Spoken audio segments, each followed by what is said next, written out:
Nuk e bën dikush një zina dhe nuk pendohet për saj, e që nuk e sprovon Allah dikën, e që nuk e sprovon Allahu me të njëjtën punë familjen e tij. Allahu na ruaj. Dikush mendon të rrallë njerëz që bëjnë zina jashtëmartësore e që nuk sprovojnë edhe gratë i kanë ashtu. Allahu na kjo është prov. Pse? Pse fetëresht është në rregull el jaza'u min jinsil amal. Shpërblimi dhe dënimi janë në bazë të llojit të veprës. Sikur që e ke djegur dikën në nder, do të diqesh në nder. E ke turpruar dikën, do të turpruash. E ke shkatruar dikën, do të shkatruash. Në gru, Allah na ruaj, në vajza, në kudo qoftë, Allah na ruaj. Por kjo është e tmerrshme. Kjo është e tmerrshme që në mënyrë zinxhirore fillon nga një pandërgjëtësi e dikujt në mënyrë zinxhirore pastaj. Aruni zina soju musliman, se zinaja të nëzin ftyrën, të nëzin shpirtin, të prish ftyrën, të nëzin vorën, sjell fukarallak, të dhëran me Allah, të sjell bela, qëtë likt poshtër para Zotit. La ilahe illallah, ma mirë me vdek se me bo zina. Pashat madhin Allah, ma mirë me vdek se me bo zina, me kanë me dit, muslimant, peshen e zinas, ma lehtë të bojnë kabol me vdek, se sa me bo zina. Koko, aruna zëtja, Allahu në rujt ne dhe familje. Problematik shumë të madhe, shumë e madhe, çështja e zinas, çështja e moralitetit, çështja e nderit, nuk është punë e vogël, është punë e madhe shumë.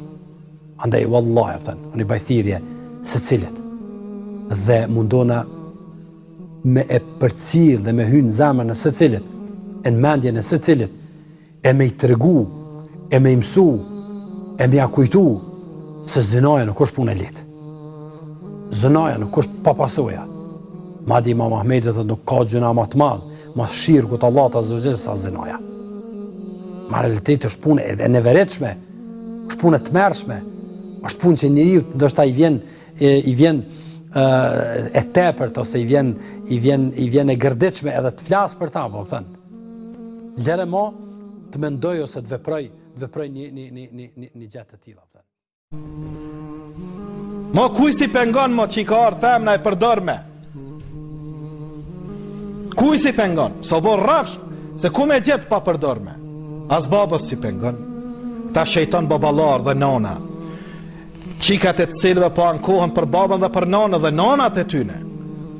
Hajt baba shejtan dreq, po nana shejtanic, që e sulmon shamin dhe mbulesën. Baba haxhi, fëmija në raki. Baba haxhi, fëmija në zina. Nana me shamin, fëmija kuçk. Qika e qelme, si vjen turp nanës me shamin heca me qikën, zift e ka të vesh qikën. Edhe hecën me tëre, vërdzë. Turp për musliman, qëfar evlat jeni të rrit. Qikat e gjimnazit, ku jetë janë? Qkijeve, jo t'jujet janë, no musliman, tonat janë. Një qik në klasa e gjena se gjen me shamin. T'ku jetë janë ato? Që o bo normal, farmerka për qikat. Ha t'ku jetë janë? Tonat janë. Pandaj, Allahu Teala ka shumë shirt madhe që s'pana godet me dënim halamat madh neve se që shemi të e meritu. Namaz ka, zina ka, alkohol po, ushqim të haramit po, korupcion po, rand po, mashtrim po, drog po, luftim të islamit po, sharet suneteve po. Veç është mshira e pakufish me Allahut që është të në alan hala me marë frym edhe me pa dilin dhe dritën. E mos me na mërdhin kredve, një sabah me na qu, se mos me na djeg verës kredve me dilin e vetë. Kem shkatru familjet tona, hala qohemi dhe i luftojmë dhe qohma i keqja, ta lufton sunnetin baba që është me namaz, ta lufton sunnetin hoxha që ka shall, ta shan, që kufër del prej dinit. Edhe është gjë normale, o bo normale këto punë, njetën e muslimanve, to. Një me hi në shamin, këtë katun dhe e mërve që ka hi filonja në shamin. Se në miniq me dal, në zina me bo, frajerat mi prunë shpi, nuk ka dert më për shoqnin tonë. Jo, këto e mbo sende normal. E veç këshu në rrethin një herë, kur t'hin jona shami, kiameti krisën, ka hi qika e filionit a njite, zare pas kanë pagu, e pas kanë marë qafë. Ata sa paret jetë të hupe, të pagu për me të shplu ty, me miliarda jipën media për me i prish moralin e juj. Ato nuk jetë hargjume, edhe të pagume, njona e cile do më konë robnesha Allahit, e pas kanë mashtru, e pas kanë pagu. Edhe baba është ai i cili lufton qiken